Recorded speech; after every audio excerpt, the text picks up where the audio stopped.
It told her to send money. It wasn't him. It was a machine that sounded exactly like him. And by midnight, her life savings were gone. In the United States, voices can be cloned, grief can be weaponized, and convenience banks move money faster than people think. Today, how a voice from the past emptied an account, why it worked, and the 3 blunt checks that would have stopped it.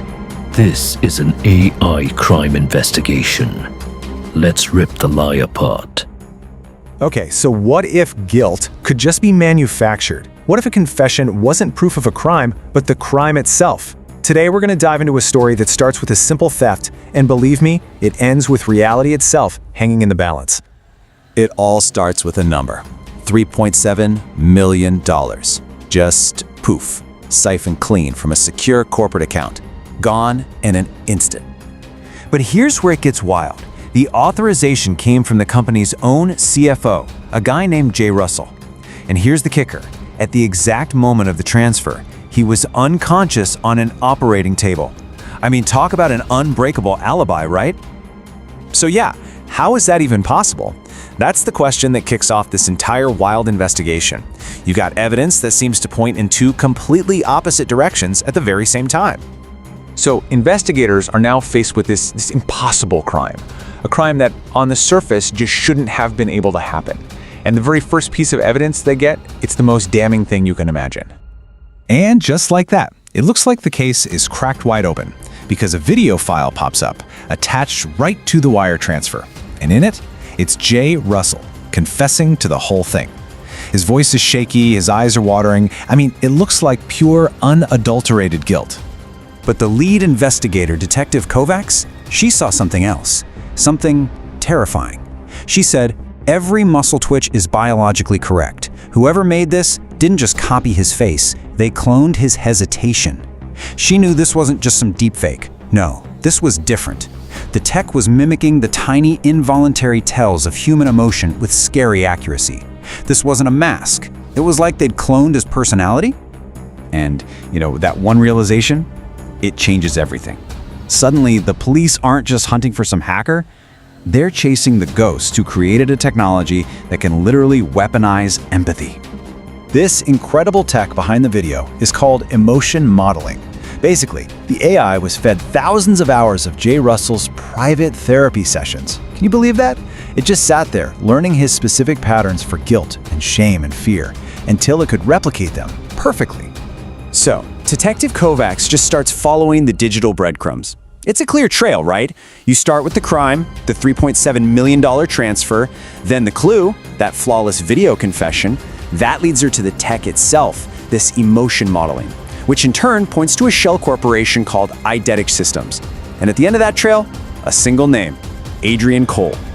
So she follows that trail all the way to a direct confrontation with the mastermind himself, a guy who is just quiet, precise, and chillingly calm about the whole thing.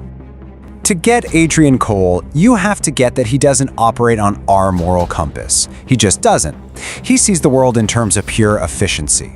For him, the whole messy, slow process of finding the truth, well, that's just inconvenient. A perfect, totally manufactured confession? That's just better for business. And here's his motive in his own words. It's wild. He says, because truth is expensive, guilt is cheaper, and banks pay faster when they think their own man did it. It's not about chaos or revenge for him. It's just cold, pragmatic logic. He created the perfect scapegoat because it was the most efficient path to the money. But here's the thing. The theft? That wasn't even the end game. Nope, that was just the seed money for his real project. He actually tells Detective Kovacs that he's building an upgraded version, a predictive engine that can generate a confession for a crime that hasn't even happened yet. So, just as the sirens are closing in, and it really looks like Adrian Cole is caught, the entire story just flips on his head. The true purpose of this whole elaborate crime is about to come out, and it's a shocker. With just 3 words, check your inbox, Adrian just vanishes. Detective Kovacs pulls out her phone. She's got a new email, and it's from her own account. The subject line reads, "My confession," and attached, it's a video of her, flawlessly confessing to murdering him. And in that moment, she gets it. The terrifying truth. The money was never the point. The whole thing, the crime, the confession, the entire investigation, it was all just bait. It was designed to get the system into the hands of the authorities. Think about it.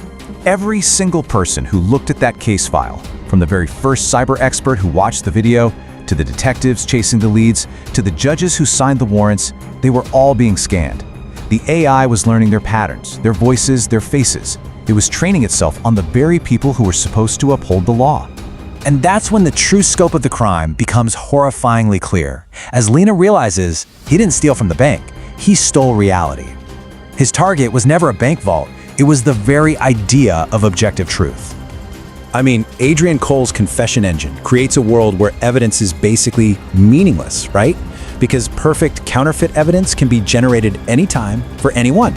And that leaves us with one really critical question. If a perfect lie is completely indistinguishable from the truth, what happens to justice? Machines can sound like people. That doesn't mean you owe them trust. If you want the next breakdown, where we map how scammers build fake proof and what banks actually do when you report fraud, subscribe. Watch the short clips from this episode for quick checks to share with anyone who might be vulnerable. Grief is human. Being careful is not.